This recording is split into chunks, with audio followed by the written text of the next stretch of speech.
بسم الله الرحمن الرحيم الحمد لله والصلاة والسلام على رسول الله وآله وصحبه وموالاه. السلام عليكم ورحمة الله وبركاته. We have with us now hadith number 5. So who would read it for us, please? Assalamu alaikum. Narrated Abu Huraira, Allah Apostle Sallallahu Alaihi Wasallam said, "You should not pass urine in the stagnant water which is not flowing. You may need it, wash in it." From Muslim, Abu Huraira reported that Messenger of Allah Sallallahu Alaihi Wasallam said, "None of you must wash in the stagnant water when he is in the state of junub, sexual defilement. Sexual defilement or sexual impurity. Okay, Jazakallah khair. The hadith of Abu Huraira is referring to stagnant water, water that is not flowing, as in the case of rivers and streams. And there is the instruction of the Prophet not to urinate and then wash from it.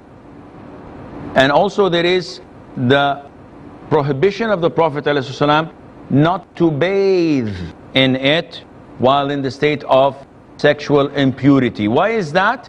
Well, simply scholars say that because this makes the water impure, or at least it would make it dirty so that people after you would not be able to use it.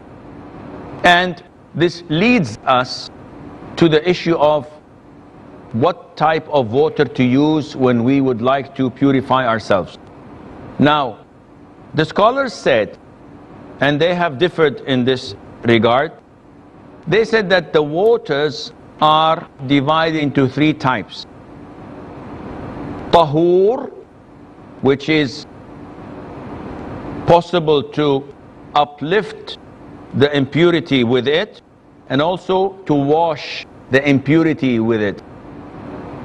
Tahir, which is a lower degree, which is pure in itself, but it cannot uplift the purity of a person.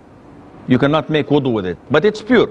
And the 3rd category, which is najis, impure, that does not uplift any impurity and cannot clean or remove any impurity because itself is rendered as impure. Scholars, meaning the majority, this is what they believe. But the most authentic opinion is that water is one of 2, either tahur or najis. There isn't something in between. And the scholars objected. They said, we're the majority. How do you dare say such a thing? We said, with all due respect to you scholars, Allah described the water in the Quran as tahur. So how can we introduce something in the middle? So I'll give you an example. If I have a pot of water and I throw into it tea and I turn it over, what is this? This is tahir. It's not najis. But can I perform wudu with it? I said, no, Sheikh, you cannot. Then say, see? I said, with all due respect, Sheikh, but there is a small problem. What's the problem? Sheikh, this is not water. This is tea. So we're talking about water. Water is either tahir or najis. So if I have water that has tea in it, this is tea, not water. If I have a pot of water and I put some flour in it, or I put some sand in it, and I turn it as much as I can, what is this? Water with sand. Water with some flour in it. It did not change. It's still called water. So I can offer wudu and I can clean dirty or impure things with it. Likewise, if it rains and I see a pool of water, I go, it's muddy. Can I perform wudu from that? Yes, it changed. The color is yellow. And I cannot drink it. Yes, you cannot drink it, but it is considered to be water. It's not like the tea we mentioned earlier. So the most authentic opinion is that water is divided into two, either pure or impure, tahir or najis. And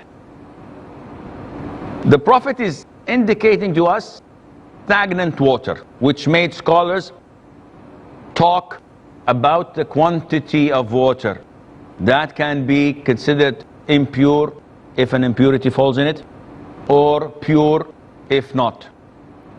And they have differed so hugely and greatly. If you open the books of fiqh of the Shafi'i, of the Hanafi, of the Hanbali, of the Malki, I would be lost.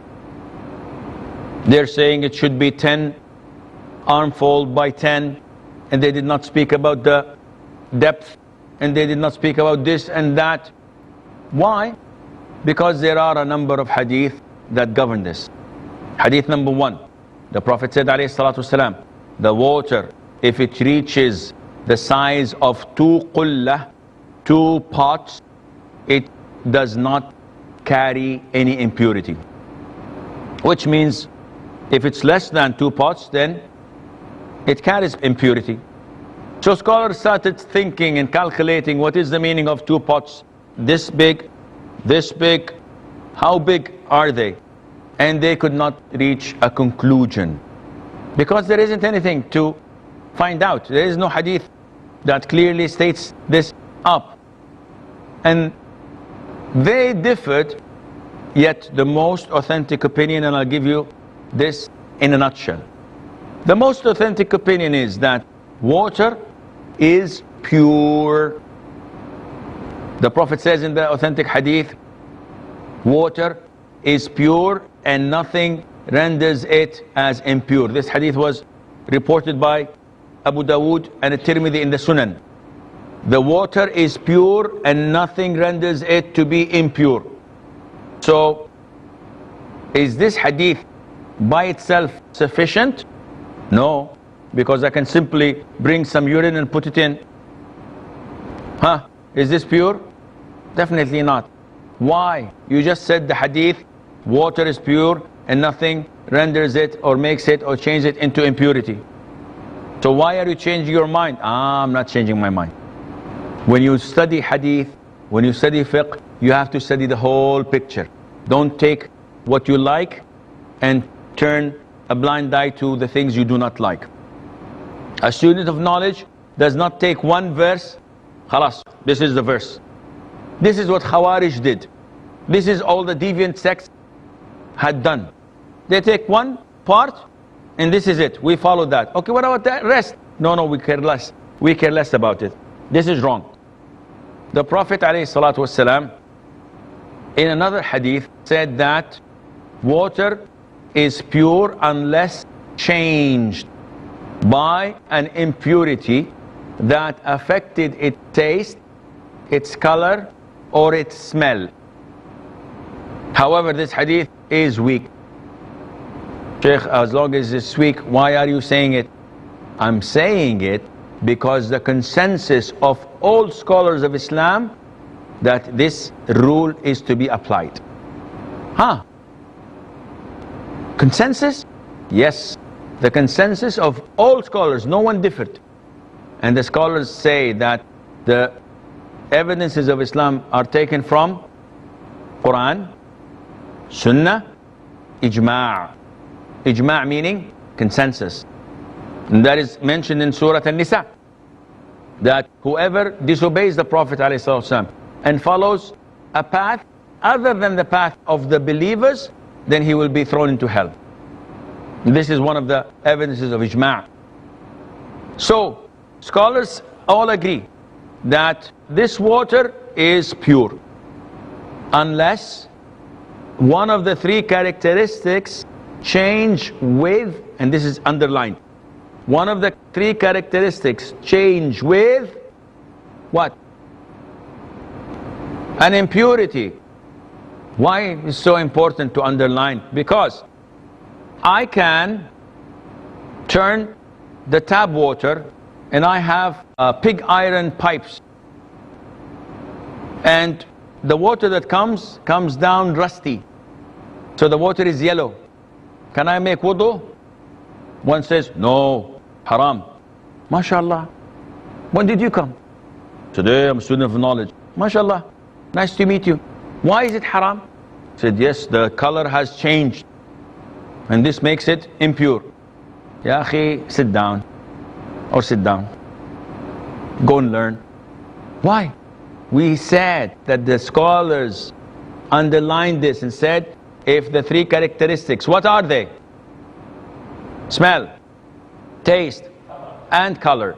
If one of these three characteristics changed with an impurity, with a najasa, with urine, with defecation, with blood, and in this case, we rendered this to be impure. Whether the quantity is this big or the quantity is this big. So the quantity does not make any difference to us. 2 pots, 5 pots, a swimming pool, no problem. Even if it's a swimming pool, yes. How many children go in the swimming pool and in the swimming pool say, what is he doing? I know what he's doing. Okay, can I make wudu in that swimming pool? Sheikh, can I make wudu in that swimming pool? No. No. Why? Because the impurity has been mixed with that water. Mumtaz. Who agrees? 1, 2, 3, 4, 5, 6, 7, 8, 9, 10, 11, almost the majority. Who disagrees? 1, 2. So we have 2 faqih. We have 2 people who understood the lesson. Again, I'll repeat. We said that the water can only be considered impure if the 3 characteristics change with an impurity. The boy who urinated in the swimming pool, can you see the color changing? Can you smell? Can you taste? It's so big. It immediately dissolves. So the water is pure. I can make wudu. It is extremely important to know how we reach this conclusion. Because once you understand it, khalas. Any doubt? Yes. Sheikh, the doubt is the word impurity is not mentioned in the hadith. Although it's weak, the word impurity is not mentioned there. In the hadith, If I've not... the hadith is to tell you, as we've said, it's not authentic. It's weak, but the consensus of the scholars of accepting it, and the consensus of the scholars that it should be changed by an impurity. And that is why it's almost impossible to find water that did not change the 3 colors in nature. In ponds, in lakes. Usually there's a difference. The taste is different. If you taste the Nile water, you'll find it different than a lake, for example, in here or there. But this taste, color, or smell was not changed by impurity. And this is the determining factor. Once one of these characteristics changed by an impurity, it becomes najis. Whether it's a big pond or a small glass of water. So I hope this answers the question. We have a break. After a break, inshallah, we'll continue to take your questions, so stay tuned.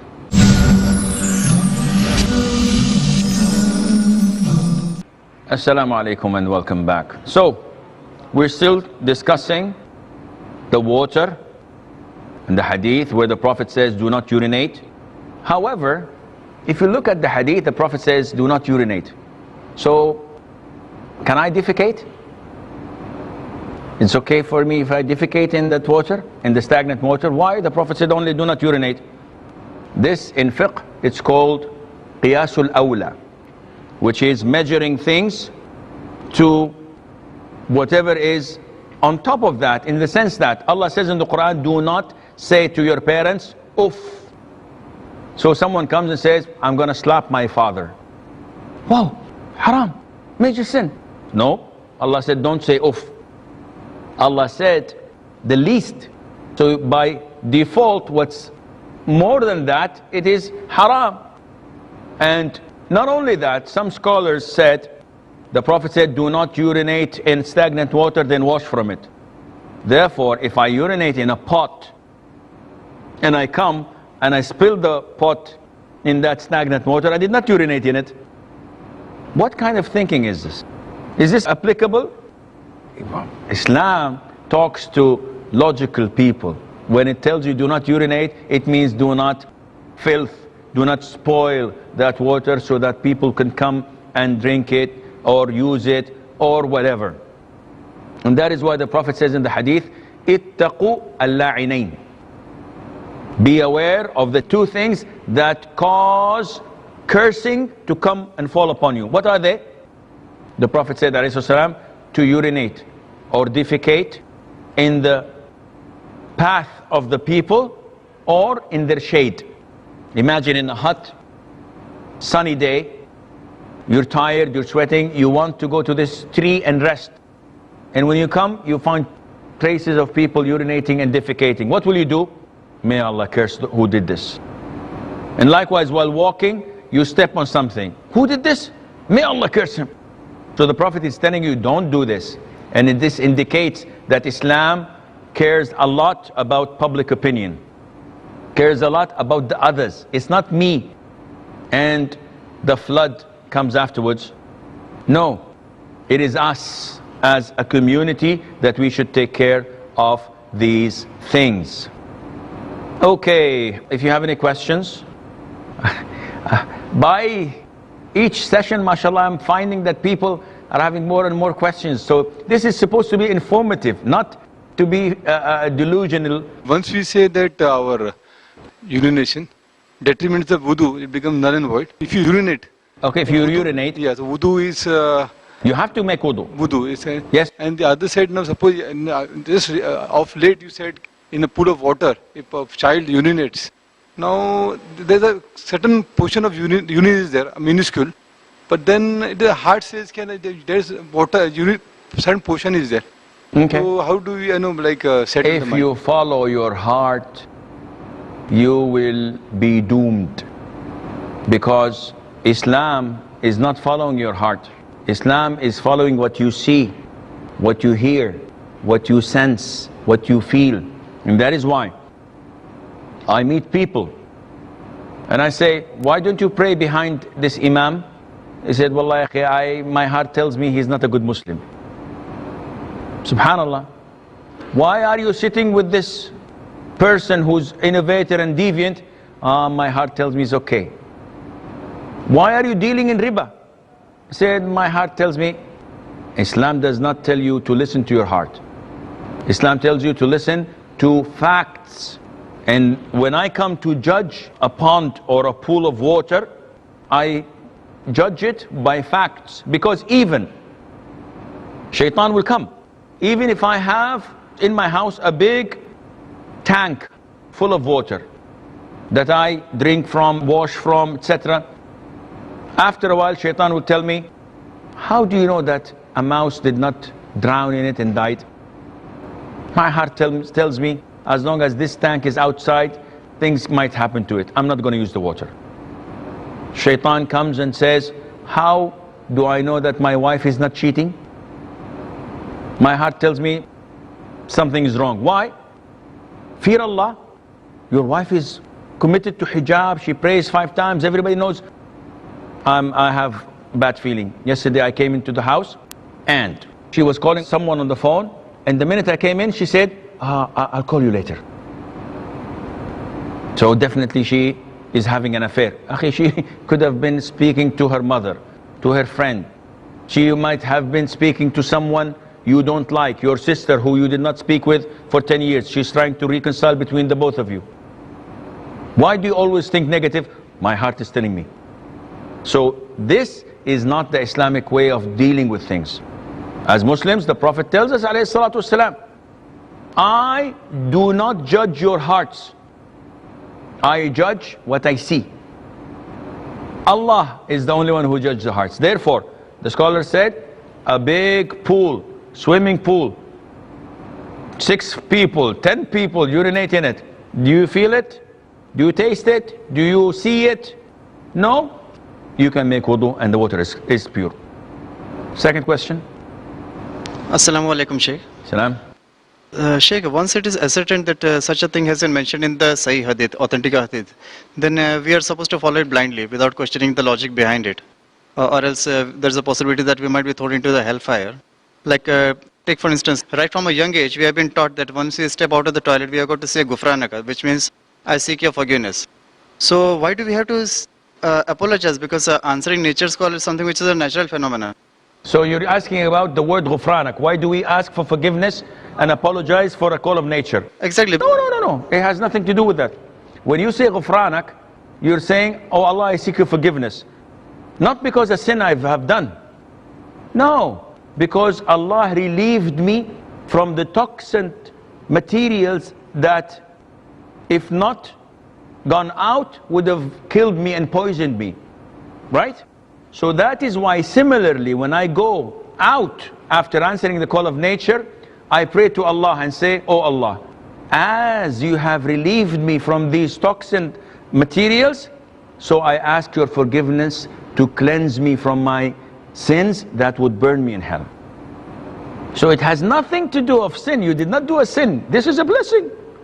So saying ghufranak is not because you've sinned. It is a resemblance. As Allah relieved you from the poisonous material in your body, you're saying, oh Allah, also relieve me from the sins that would poison my soul on the hereafter. So I hope this answers it. Assalamu alaikum. If one of my brother is living life not according to Islam and not taking tahara according to Sharia, so what is the rule actually? Is my brother living like a mushrik? He is not doing his tahara properly? Yes, correct, according to Sharia. Now this is something that we have to all know. Allah does not accept prayer without wudu. Allah does not accept prayer of a person who is not in the state of purity. So if your brother or this relative of yours is not in compliance with the Quran and Sunnah, so he does not purify himself, he urinates without washing, without using toilet paper, maybe he does not pray at all, then in this case he's not a Muslim. And that is why we will come to, inshallah, pass by a hadith that deals with purifying yourself from urine when you urinate. But if a person does not pay any attention to the purity, this means that he doesn't pray. And if a person does not pray, he is a kafir. Whether he believes in prayer, or he is lazy, or he doesn't believe in prayer at all, he is a disbeliever. Because the only thing, the only form of worship that the companions all agreed upon, that abandoning is kufr, is prayer. If you don't give zakat, you're a great sinner, but you're a Muslim. If you don't perform hajj, if you don't fast Ramadan, you're still a Muslim, a great sinner. If you do not pray, then you are not a Muslim. And with this we conclude our session. Until we meet next time, fi amanillah. Wassalamu alaikum wa rahmatullahi wa barakatuh.